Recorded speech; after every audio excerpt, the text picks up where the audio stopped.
We shouldn't speak of shadows until we know who casts them.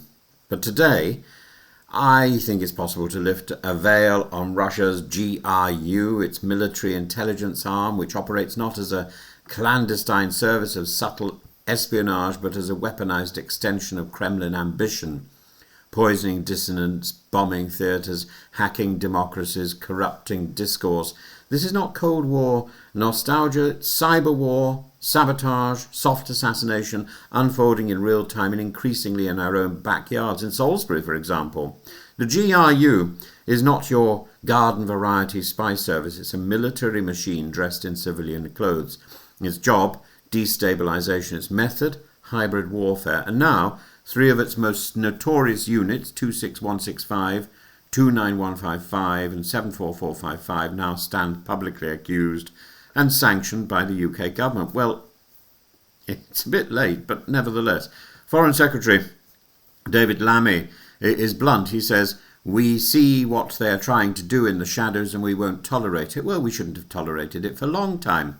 The British public first encountered the GRU not through firewalls, but through fear. In 2018, Sergei Skripal, the former double agent, and his daughter Yulia were poisoned with the nerve agent Novichok in Salisbury. But here's what we know now. That attack didn't begin in 2018, it began in 2013. And the GRU Unit 26165, known by its alias as Fancy Bear, had already infected Yulia Skripal's phone with the ex-agent malware 5 years earlier. This wasn't surveillance, it was preparation, the patience of murder. And the same unit was responsible for online reconnaissance that led to the bombing of the Mariupol theatre in Ukraine. Hundreds died, many were children, and the word children was written in massive Cyrillic letters outside the building, visible from the air, and the Russians bombed it anyway.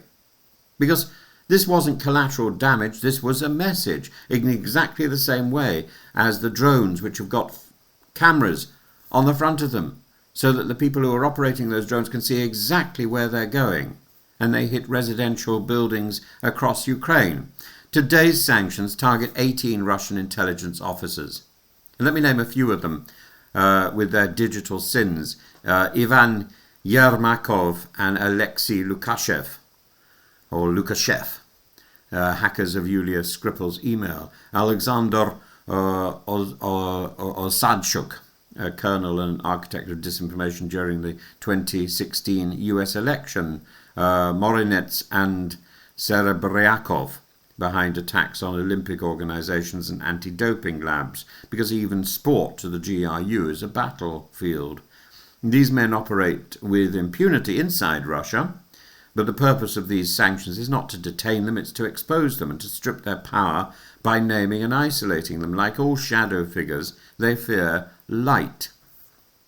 The GRU is not confined to Europe and to Ukraine. Britain has also sanctioned leaders of the so-called African Initiative, a Kremlin-funded content mill churning out conspiracy theories to undermine global health projects in West Africa. This isn't espionage, it's colonialism by meme.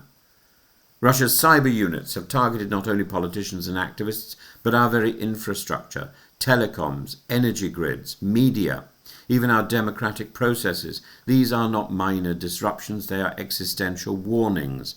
And the UK's National Cyber Security Centre recently revealed the existence of Authentic Antics, a malware tool used to access and steal data from Microsoft accounts across Europe. Its authors, the GRU again. This is the largest British sanction against Russian intelligence since the expulsion of 23 so-called diplomats after the Salisbury attack. But this time it's bigger, coordinated with NATO and the EU and supported by the US. Chancellor Rachel Reeves, speaking from South Africa, confirmed that Britain and Europe will also cut deeper into the Kremlin's war chest by reducing the oil price cap to $47.60, an economic vice on Russia's most critical lifeline. Let's not pretend sanctions alone will topple Vladimir Putin or dismantle the GRU, but they matter, because every exposed name is a tarnished passport, every frozen asset is a weakened tool, every international embarrassment is a crack in the myth of Kremlin invincibility. And the former Russian President Dmitry Medvedev sneers that Russia's economy can withstand this pressure. He may be right for now, but remember this, empires rot from within, not because they are struck by a single sword, but because they bleed from 1,000 cuts. So, we return to the bench in Salisbury where the Scriples collapsed, silent victims of invisible enemies. And look again at the Mariupol theatre, at children's bodies buried beneath Russian bombs. Let's really see the hands behind the keyboards and call them what they are, soldiers in Putin's undeclared war. The shadow war is real, but so too should be our resolve. The spies may be in the system, but they're no longer in the dark.